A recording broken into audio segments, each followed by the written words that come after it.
Hi, and welcome to Crash Course Catholicism, a podcast about Catholic teaching and why it makes sense. I'm your host, Caitlin West.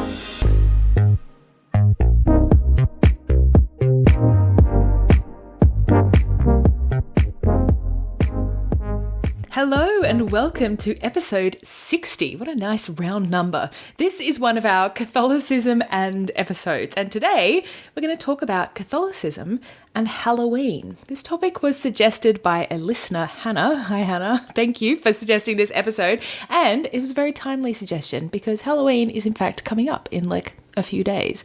So, today, we're going to take a look at the history of Halloween, where it comes from, its relationship with Christianity, and how, as Catholics, we might celebrate it. But before we get stuck into it, I wanted to share something with you that I thought you might enjoy. I recently heard from a listener called Sean, hi Sean, who used to be a Mormon bishop and has now converted to Catholicism. And he has a really fascinating, awesome story. Sean was recently interviewed on a YouTube channel called Drew the Catholic, and it's a really excellent interview. So I will include a link to that in the show notes so that you can check it out. Also, this is a good reminder for us to keep praying for people who are listening to the podcast, because some people are going through massive conversions, and it is really cool. Actually, maybe I'll do that at some point in the future. Maybe we'll actually do a bit in an episode, and I might share some of the stories that I've gotten from people because some of them are like super inspirational. Okay, but for now, let's talk about Halloween. Halloween, I mean, it's mostly a thing in the US. It's been pretty big there for a while now. When I was a kid, no one did Halloween in Australia. It was like not a thing. I think one time my neighbor had a Halloween party and my mum was really irritated by it. She was like, oh, that's so American, despite the fact that she is American. Anyway, I think she literally like cut 2 holes in a sheet and just draped it over me and was like, okay, off you go. So Halloween used to not be a thing outside of the US particularly, but these days I feel like everyone is into Halloween. It's kind of spread. Like my 16-year-old sister is having a Halloween party. So I thought it might be a good thing to talk about. What is it? Where does it come from? Now, underneath all of the ghosts and skeletons and trick-or-treat, Halloween actually has its roots in Christianity. The word Halloween is short for All Hallows Eve, or the eve of All Saints' Day. The word hallow is an old word for holy or saint. So the Feast of All Saints actually goes all the way back to the very first centuries of Christianity. So in the early church, Christians used to commemorate the lives of specific martyrs with their own feast days.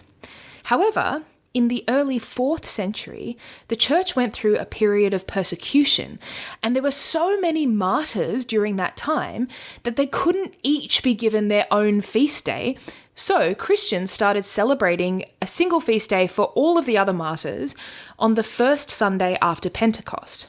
And this continued until the 8th century, when Pope Gregory III moved the feast to November the 1st to coincide with the opening of a new chapel that was dedicated to all saints. And the feast day became a celebration not just of martyrs, but of all the saints. And then for about 100 years, this feast day was just kind of like a local feast in Rome. But in the 9th century, Pope Gregory IV officially made it a universal feast day, meaning that the whole church worldwide celebrates it. And this is still a feast that we celebrate today. In fact, the Feast of All Saints is a solemnity, which is like the most important kind of feast day. So other solemnities include Christmas and Easter Sunday. In canon law, it's actually a holy day of obligation, meaning a day when Catholics are obliged to attend Mass, although that's not enforced in every region. Now, all of the biggest feast days in the Catholic Church are celebrated with a vigil. They're so important that we start celebrating the night before. So we can think of Christmas Eve, for example. And the same is true of All Saints' Day. The vigil is Hallows Eve, or Halloween. So we celebrate the Feast of All Saints on November 1st, and Halloween is October the 31st. Now, as well as All Saints' Day, the Catholic Church also celebrates All Souls' Day on November the 2nd, so the day after. All Souls' Day is a day when we pray for the souls of all the dead who are not yet in heaven, so they're in purgatory. So, naturally, around this time in the liturgical calendar, we're thinking more about death and purgatory and heaven. over time, practices kind of sprung up in different cultures around praying for the dead and preparing for our own deaths on All Hallows Eve. So in Ireland, people would go and visit the graves of their departed family members and say prayers for them. There's also a practice called souling that started in the Middle Ages. In England, people would go around to different parishes and they would ask for soul cakes. And in exchange for those cakes, they would offer prayers for the souls of the givers. However, today, Halloween obviously involves more than just praying for the dead. It involves practices like trick-or-treating and dressing up in costume and carving jack-o'-lanterns. It's not like just a Christian feast day anymore. So, where do all of these other traditions come from? Well, there's kind of a variety of influences. In Ireland and Scotland, there was a Gaelic pagan festival that started in the 9th century called Samhain. Apologies to my Irish listeners if I just butchered that pronunciation. It's spelled Samhain for anyone who wants to Google it, but it's pronounced Samhain, which, that's Gaelic for you.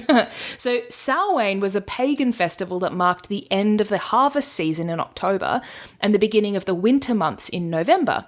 And by pure coincidence, it fell at the same time as All Hallows Eve. And during Samhain, people believed that the spirits of the dead, both good and bad, would wander the earth again for one night. And so they would do various things to kind of ward off the bad spirits, like lighting bonfires and dressing up and wearing masks. And in later versions of this festival, people would go door to door and they would recite verses in exchange for food. And if someone gave you food, then they would have good luck. And if they sent you away, they would have bad luck. So we can see here similarities with trick-or-treating. Now, there's some dispute over the degree to which Samhain influenced Halloween. Some people think it was a massive influence because it came from Ireland and then the Irish brought a lot of those traditions with them to the US. But others have pointed out that there were actually many other similar practices that were popular in Europe at the time that also found their way to America. So there was a German-American Christmas tradition that was called, wait for it, Bell Snickling. Isn't that the best name? I can't stop saying it. Bell Snickling. And that involved people dressing up and going door to door and then seeing if people could guess who they were. I think people still do it in some parts of America.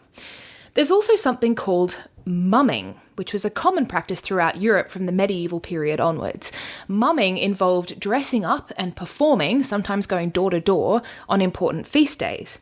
I was just talking to my Dutch friend, actually, and she was telling me about the Feast of St. Martin in the Netherlands. And on the Feast of St. Martin, which falls on the 11th of November, people also dress up and go door to door and they sing songs, and in return people hand out sweets. And that's actually a day of celebration for St. Martin, who apparently gave half of his cloak to someone poor. So it's all about celebrating giving. And then in the Philippines, and this is something that people still do in some areas, people would dress up as ghosts or spirits around All Hallows Eve to represent the holy souls in Purgatory. And then they would go around to different houses and sing songs and ask for prayers for the dead. So there is a kind of variety of forms and influences related to the whole trick-or-treating thing and many of the other practices that relate to Halloween. Another Halloween tradition that came out of Ireland was the jack-o'-lantern. So jack-o'-lanterns are pumpkins with scary faces carved in them and a candle inside.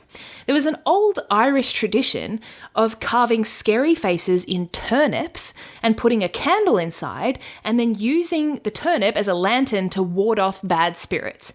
And once the Irish started emigrating to the US in the 1800s, they brought this tradition with them. But in the US, they discovered pumpkins, which were way easier to carve than turnips. So this developed into carving jack-o'-lanterns out of pumpkins. So today, Halloween is a kind of a melting pot of different symbols and traditions. We have images that are associated with death, things like skeletons and ghosts, and that makes sense because it's related to All Souls Day and also other cultural traditions and practices around death. And over time, the kind of ghosts and skeletons kind of broadened into images of other spooky things like mummies and monsters. We also have images associated with autumn, so pumpkins and scarecrows and autumn leaves, and that's because Halloween occurs in autumn in the US. Now, one of the questions that Christians sometimes ask today is, can we still celebrate Halloween? And there are two key concerns that people seem to have. The first is that Halloween isn't, as we've kind of already mentioned, it's not a particularly Christian celebration anymore. It's not a day when we all go to vigil mass and pray by the graves of the dead and prepare for All Saints' Day. It's much more commercialized. It's about dressing up as someone from the Marvel franchise and eating lollies. And some Christians get worried that it's become very materialistic and very secular. The other concern that people have is that all of those images of witches and ghosts and the influence of pagan festivals, etc., might mean that Halloween can kind of glorify things like death or witchcraft or paganism, etc. Now, it's important to note that the Catholic Church doesn't have some kind of official stance on celebrating Halloween. And the reason for that is that it kind of depends on your context, right? It depends on how you're celebrating it, where you live. Like, there's no blanket answer to whether or not Halloween is good or bad. It's ultimately an area where we can use our own judgment based on our own context. However, there are some basic principles that we can bear in mind to help us to kind of navigate this question.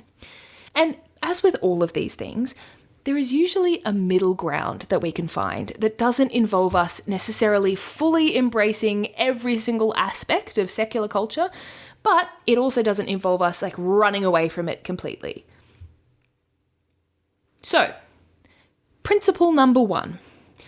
The church teaches that we must never, ever, ever engage in witchcraft or occultism.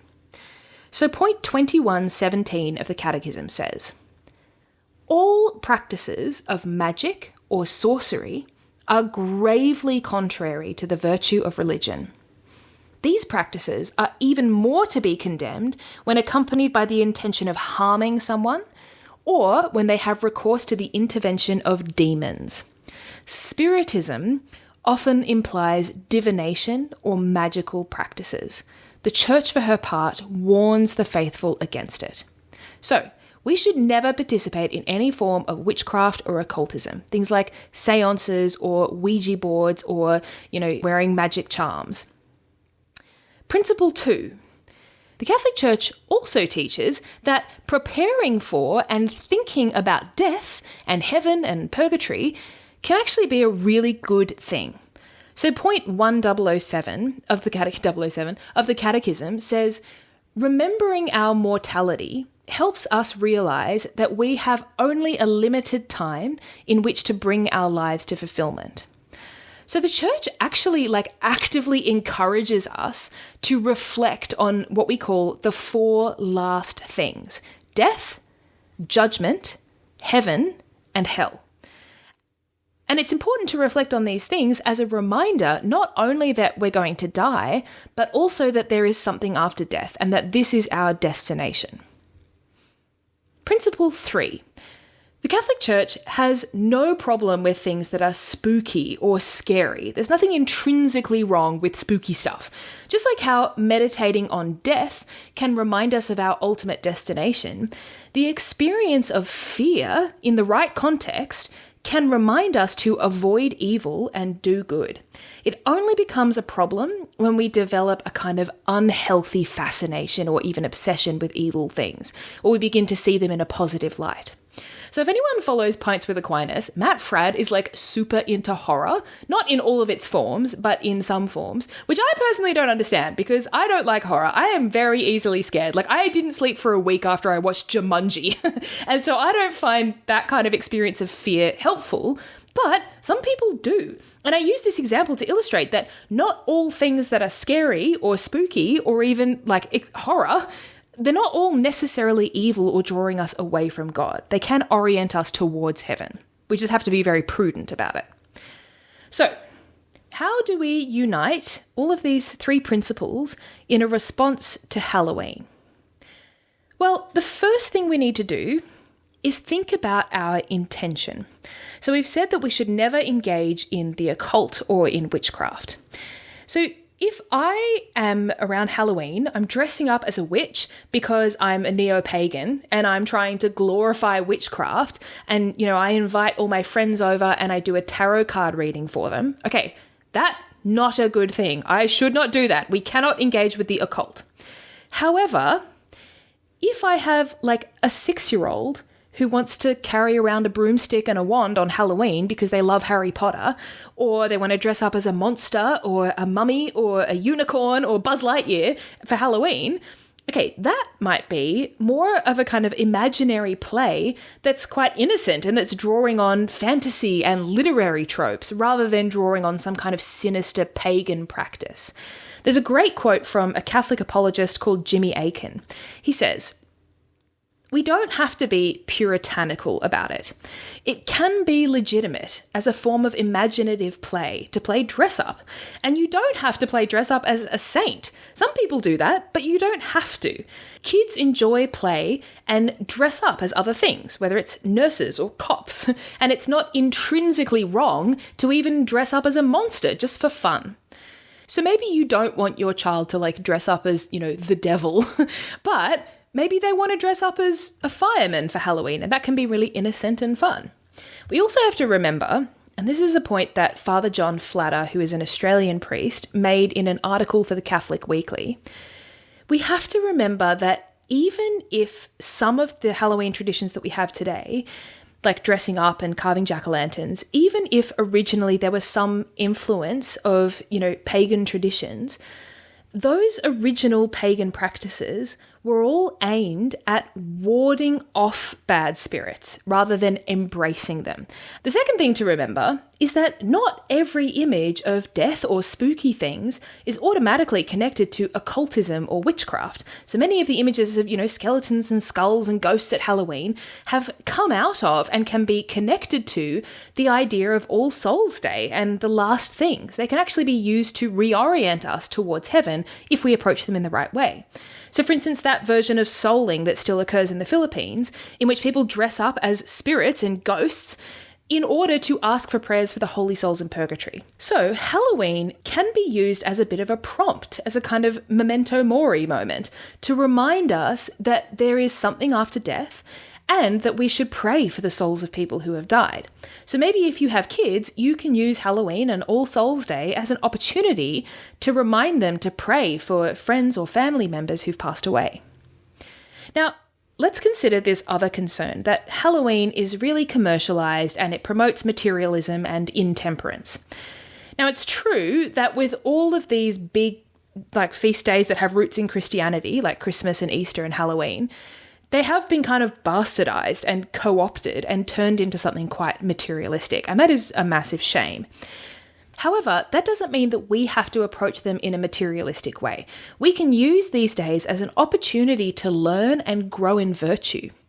So for example, I knew a family who every year they would go trick-or-treating. And the kids knew that whatever lollies they got, they'd bring them home and they'd all go into one big jar that the whole family shared. And there was a limit on how many they could each have every day. And the kids would learn how to share with each other. The older ones would share some of their lollies with younger ones who didn't have as many, etc. And this was a learning experience of temperance and generosity.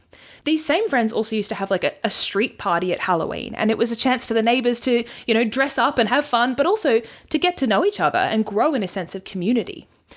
I also know of some people who prefer not to hand out lollies at Halloween because they don't want to encourage that. They prefer to hand out something homemade or some non-sugary snacks. I remember my grandma once trying to sick some sultanas on a group of kids who were trick-or-treating, and they were not impressed. But yes, okay, if we don't want to engage with the whole sugar and materialism thing at Halloween, we don't need to do that. We can also encourage kids to dress up as someone who inspires them and uplifts them, someone like Joan of Arc, or maybe a character from their favourite book. So, with all of these things, it makes me think of what our Lord says in John chapter 17. I am not asking you to take them out of the world, but I ask you to protect them from the evil one. So we often hear that phrase as Christians, we need to be in the world, but not of the world. And Halloween is a really good example of that. As Catholics, we want to avoid a kind of black and white thinking where we either completely accept the way that the world does things, or we just run away and shut the door and hide from the world. I mean, that's not to say that you have to celebrate Halloween. If you don't want to celebrate Halloween, you're completely free. You don't have to. But it can also be a really good opportunity to engage in popular culture without necessarily adopting every single element of it or doing something that we feel uncomfortable with. Okay, now, Before we wrap up, one fun little final question in the spirit of Halloween. Do Catholics believe in ghosts? Well, there's actually a couple of really fantastic articles online about this, which I will include in the show notes. There's also a really great book by Peter Kraft called Doors in the Walls of the World. I really recommend that. But just briefly, let's address this question. So, do we believe in ghosts? Well, the word ghost comes from the German word Geist, which just means spirit. So a ghost is the spirit or the soul of a person who has died. Now, the Catholic Church teaches that at death, a person's soul separates from their body. And St. Thomas Aquinas writes, "According to the disposition of divine providence, separated souls sometimes come forth from their abode and appear to men. It is also credible that this may occur sometimes to the damned, and that for man's instruction and intimidation they be permitted to appear to the living." Basically, while the Church doesn't have a specific teaching on ghosts, many Catholic theologians, such as St. Thomas Aquinas, have reasoned that it is perfectly possible for the soul of someone who has died to either appear or make themselves known to someone who is alive, if God permits it. And in fact, there are many stories, and many of them are in the lives of the saints, of souls appearing to people on earth. So Peter Kraft talks about 3 kinds of spirits that might appear to someone. The first is a soul in purgatory who needs prayers. The second is a malevolent spirit that might appear as a result of someone engaging in the occult, so using a Ouija board or doing a seance. And the third is the spirit of a loved one in heaven. And God might permit them to visit someone or make themselves known to someone to give them hope and reassurance. Now, one thing that's really important to note is that while God might allow a soul in purgatory or in heaven to make themselves known to someone on earth, actually 2 things. First of all, it is not common. It's not something that happens all the time. Secondly, it is not something that we should ever try to manipulate or to bring on ourselves. So we return to that earlier point that it is absolutely prohibited to try to reach out to spirits or engage in the occult. The reason for this is summarized in a really great article that was published by the St. Paul Center for Biblical Theology. It says that trying to make contact with spirits represents a loss of trust in God by seeking to bypass him and instead seek out the help of a lesser spirit or medium as a source of comfort, guidance, or information. This is a violation of the first of the 10 Commandments. So, while God might permit a soul to appear to someone on earth, we should never try to induce an apparition ourselves. Doing so will most likely lead to the appearance of that second kind of spirit, i.e. a malevolent spirit. So, if we ever hear stories of things like hauntings and ghosts and haunted houses, I mean, a lot of that stuff is just silly and made up, but it does sometimes happen. And when it does, there is probably one of 2 things happening. Well, one of 3. The first is that the person might be hallucinating. Okay. But secondly, it might be a cry for help. It might be a soul in purgatory who needs prayers. And thirdly, it might be an unfriendly spirit. So, if we hear of something like that, or if we have an experience ourselves,